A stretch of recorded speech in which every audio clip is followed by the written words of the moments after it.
Hello my friends. दोस्तों, किसी भी कॉम्पिटिटिव एग्जामिनेशन में एक क्वेश्चन आता है पर ऑक्साइड लिंकेज के बेस पे। वो किसी भी तरीके से पूछ सकता है, वो न्यूमेरिकल फॉर्म पूछे, बैलेंसिंग पूछे या कैलकुलेशन ऑफ ऑक्सीडेशन नंबर, कुछ भी पूछ सकता है आपसे।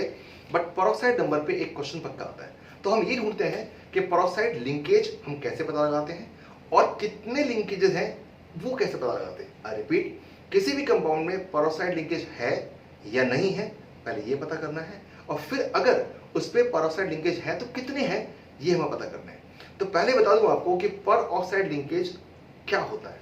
अगर ऑक्सीजन के साथ ऑक्सीजन सिंगल बॉन्ड में कंबाइन करता है तो इस बॉन्ड को आप बोलते हैं परऑक्साइड लिंकेज। पहली बात।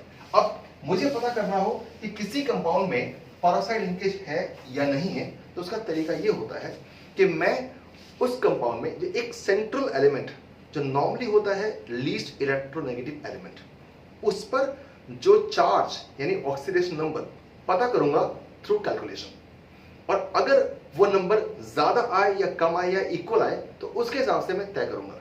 आई रिपीट, किसी भी कंपाउंड को पकड़ूंगा, उसमें जो सेंट्रल एलिमेंट होगा उस पे जो चार्ज यानी जो ऑक्सीडेशन नंबर है वो मैं कैलकुलेट करूंगा, और उसका नंबर की तीन पॉसिबिलिटी है, या तो इक्वल आएगा या ज्यादा आएगा या कम आएगा। उसके हिसाब से हम तय करेंगे कि उस कंपाउंड में परऑक्साइड लीकेज है या नहीं है। शुरुआत करते हैं।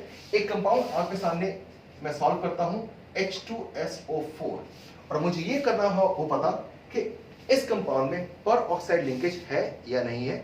तो मैं सल्फर, जो इस केस में सेंट्रल एलिमेंट होगा, उस पे निकालूंगा ऑक्सीडेशन नंबर, या सिंपल बोलो चार्ज। तो कैसे होगा, इस पूरे मॉलिक्यूल पे चार्ज कितना है, ओवरऑल 0। तो H2SO4 एक न्यूट्रल स्पीशीज है, 0 है। तो 2 into H एटम है प्लस 1 into S एटम है और 4 एटम किसके, ऑक्सीजन, और इन सब को मिला के चार्ज कितना है, ओवरऑल 0।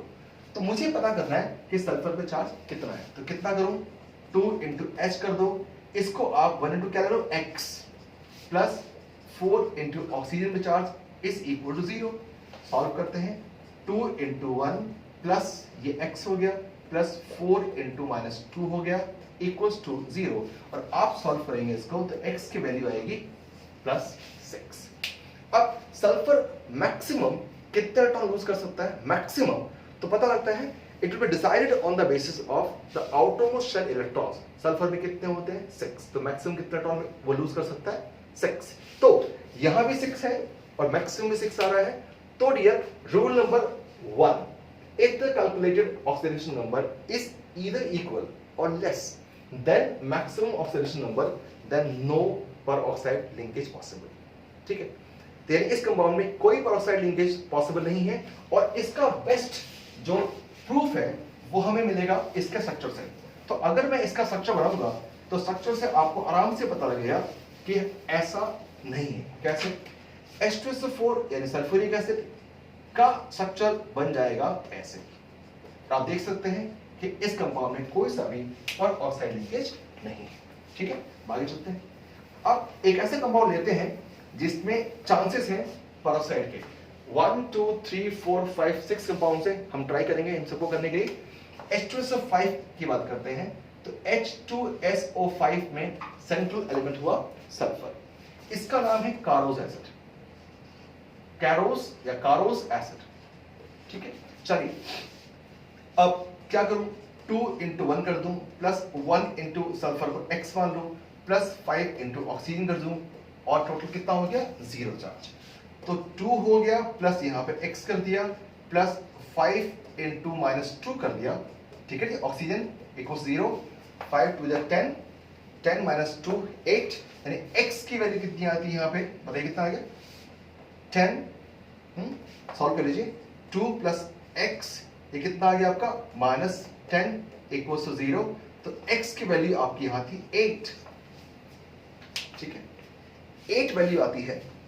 और अगर 8 वैल्यू आती है तो इसका मतलब ये है कि रूल देखिएगा, इस कंपाउंड में आपके पास एक सल्फर है, तो रूल आपका आएगा थर्ड रूल। ध्यान देखिएगा कि if the compound contain a single central atom, single एक ही एलिमेंट है सल्फर, एक सिंगल एटम। जब यहां देखिए, यहां पे आपके पास 2 हैं, ठीक है डियर, राइट, यहां भी 2 है, यहां पे क्या है, एक ही है। तो क्या रूल है, if the compound contain a single central atom, तो रूल क्या होगा, number of peroxide linkage should be equal to क्या, calculated, C for calculated oxidation number minus maximum oxidation number, ठीक है, अपॉन 2। ठीक, अब इस हिसाब से जो यहां पे पेरोक्साइड लिंकेज होगा, PL should be equal to calculated oxidation number, कितना आपने कैलकुलेट किया, 8, ठीक है, 8 माइनस मैक्सिमम ऑक्सीडेशन नंबर कितना पॉसिबल है सल्फर का, 6 अपॉन कितना कर दूं, 2, तो 8 माइनस 6, 2 अपॉन 2 कितना हो गया, 1। यानी इस कंपाउंड में एक पेरोक्साइड लिंकेज होगा। और इसका जब मैं स्ट्रक्चर बनाऊंगा तो आपको ये बात प्रूव हो जाएगी। और स्ट्रक्चर H2SO5 का कैसे होगा वो देख लेते हैं। तो H2SO5 में पहले मैंने बनाया एक पेरोक्साइड लिंकेज और सल्फर हो गया 1 2 3 4 ऐसे ऐसे और ऐसे, ये हुआ आपका पेरोक्साइड लिंकेज। ये रहा H2SO5, कितना था, 1। अब नेक्स्ट कंपाउंड देखते हैं, राइट। अब देखिए सबसे इंपॉर्टेंट कंपाउंड, जब भी कोई आपसे पेरोक्साइड लिंकेज की बात करता है तो हाइड्रोजन पेरोक्साइड का नाम बहुत ऊंचा है। तो चेक करते हैं हाइड्रोजन पेरोक्साइड में कैसे पता करते हैं। चलिए देखते हैं। H2O2 यहां पे है और इस H2O2 में जो रूल लगने वाला है वो होगा कौन सा, कि if the compound contain identical central atom. क्यों, क्योंकि यहां पे सेंट्रल एटम H है। क्यों, क्योंकि it is less electronegative as compare to oxygen. तो रूल क्या है, इफ द कंपाउंड कंटेन कितना, आइडेंटिकल सेंट्रल एटम, तो क्या होगा, ठीक है, यानी कि यहां पे 2 है, राइट। तो रूल क्या था, नंबर ऑफ क्या, peroxide linkage should be equal to calculated oxidation number minus maximum oxidation number. Fine, अब चेक करते हैं। H2O2 में ध्यान देखिएगा, H2O2 में पहले हमें निकालना है इस H पे ऑक्सीडेशन नंबर कितना आ रहा है। तो 2 इंटू H पे charge plus 2 into oxygen equals to 0। तो 2 इंटू H कितना होता है, +1 प्लस 2 इंटू कितना हो गया, -2 इक्वल्स टू कितना हो गया, 0। ठीक है, ये 2 हो गया, राइट, 2 ये 4 हो गया। तो X की वैल्यू कितनी आ गई बच्चे, 2 + 2। अब मैक्सिमम X यानी हाइड्रोजन कितना हो सकता है, +1, क्योंकि आउटरमोस्ट शेल में हाइड्रोजन कितने इलेक्ट्रॉन होते हैं, 1। तो कितने लूज कर सकता है, ओनली 1। यहां कितना है, 2। क्योंकि ये केस आइडेंटिकल एलिमेंट्स का हुआ, इससे रूल कौन सा लगेगा, if the compound contain identical central atom then number of peroxide linkage should be equal to calculated oxidation number कितना है, 2। ठीक है, तो 2 minus maximum oxidation number possible 1, कितना हो गया, 1। यानी इस कंपाउंड में एक ही पेरोक्साइड लिंकेज होगा। तो स्ट्रक्चर आप देखिए H2O2 ऐसा होता है, HOOO, ये रहा, ओनली 1 पेरोक्साइड लिंकेज। अब आप सोच रहे होंगे कि सर आप ऐसे बात कर रहे हैं, कहीं पे 2 तो आएगा ही नहीं, है ना, कहीं पे 2 तो आएगा नहीं, हमें हर एक पे लगता है कि 1 ही ऑक्सीडेशन नंबर आने वाला है। चलिए एग्जांपल लेते हैं जहां 2 भी आ सकता है। तो अब तक हम बात कर चुके हैं इसके, अब तक हम बात कर चुके हैं इसके, और अब हम बात करने वाले हैं इसकी, CrO5। चेक करते हैं क्रोमियम CrO5 की बात करें तो क्रोमियम के आउटरमोस्ट शेल में इलेक्ट्रॉन होते हैं 6। ये एक डी ब्लॉक का एलिमेंट है, इसके आउटरमोस्ट शेल में 6 इलेक्ट्रॉन्स होंगे जो बॉन्ड फॉर्मेशन में पार्टिसिपेट करते होंगे। अब चेक करें तो Cr पे चार्ज प्लस 5 इंटू ऑक्सीजन में चार्ज इक्वल्स टू 0, Cr पे चार्ज प्लस 5 इंटू -2, ठीक है, इक्वल्स टू 0। ये कितना हो गया Cr पे चार्ज, Cr आपका आता है +10। अब इसमें कितने पेरोक्साइड लिंकेज हैं, तो रूल कौन सा लगेगा, because it contains only 1 element. ठीक, तो रूल कौन सा है कि if the compound contain a single central atom, तो number of peroxide linkage should be equal to calculated oxidation number minus maximum. Calculate आपने कितना किया है, 10, बिल्कुल ठीक, माइनस कितना कर दूं, maximum oxidation number I told you 6। तो 10 - 6 अपॉन 2 यानी 4 अपॉन 2 कितना हो गया, 2। यानी इस कंपाउंड में जो नंबर ऑफ पेरोक्साइड लिंकेज होंगे वो कितने होने वाले हैं बेटा, 2। और ये तब पता लगता है जब हम बात करते हैं स्ट्रक्चर की, और स्ट्रक्चर ऑफ CrO5 होता है ऐसा। It's a very typical butterfly structure. ठीक है डियर, कितने देखो डियर, कितने, एक तो ये पेरोक्साइड लिंकेज और एक ये वाला है। तो इस कंपाउंड में 2 पेरोक्साइड लिंकेज होते हैं, इसे आप नोट कर लीजिएगा। ठीक है, इसके बाद ये हो गया।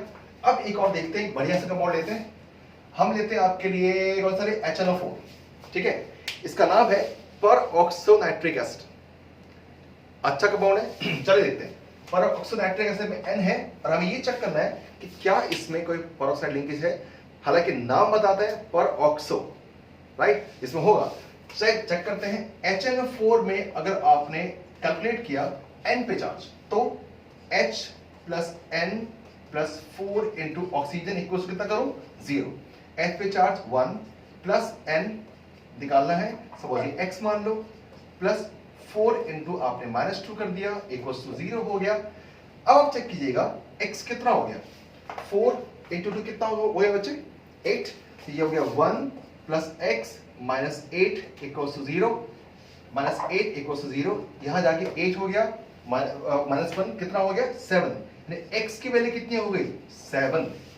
और आप समझ सकते हैं कि नाइट्रोजन का कॉन्फिगरेशन होता है कितना, 2 5, आउट ऑफ 7 5 इलेक्ट्रॉन्स होते हैं, at the most it can lose 5 electrons, तो at the most oxidation number possible is 5, यहां कितना आ रहा है, +7, रूल कौन सा लगेगा, ये वाला, if the compound contain a single central atom, तो कैलकुलेटेड ऑक्सीडेशन नंबर कितना हो गया है, 7, यानी 7 माइनस मैक्सिमम ऑक्सीडेशन नंबर कितना, 5/2, कितना हो गया, 7 माइनस 5, 2/2 कितना हुआ, 1, यानी कि इस कंपाउंड में 1 पेरोक्साइड लिंकेज होगा। और अगर मैं इसका स्ट्रक्चर बनाऊंगा HNO4 का, तब आपको पता लगेगा कि वो पेरोक्साइड लिंकेज कहां मिल रहा है।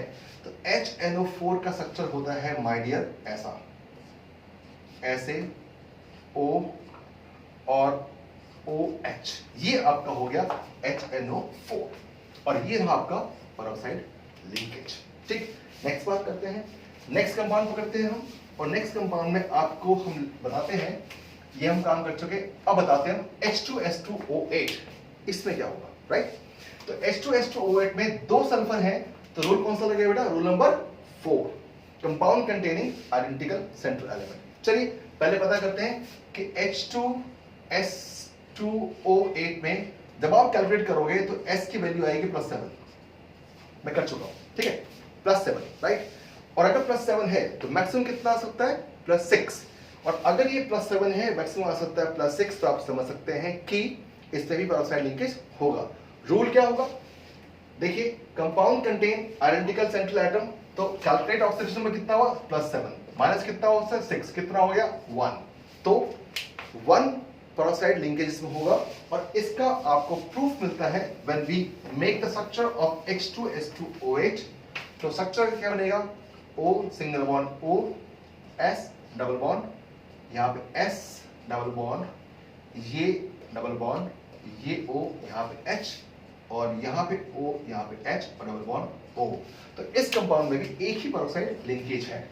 अब हम फटाफट एक और कंपाउंड की बात कर लेते हैं, और कंपाउंड आपके पास है H4P2O7, और ये कंपाउंड फिर कौन सी कैटेगरी में आएगा, compound containing identical central atom. ध्यान सुनिएगा, H4P2O7 में पेरोक्साइड लिंकेज कितने हैं, ये हमारा लास्ट कंपाउंड है, आज बात करेंगे।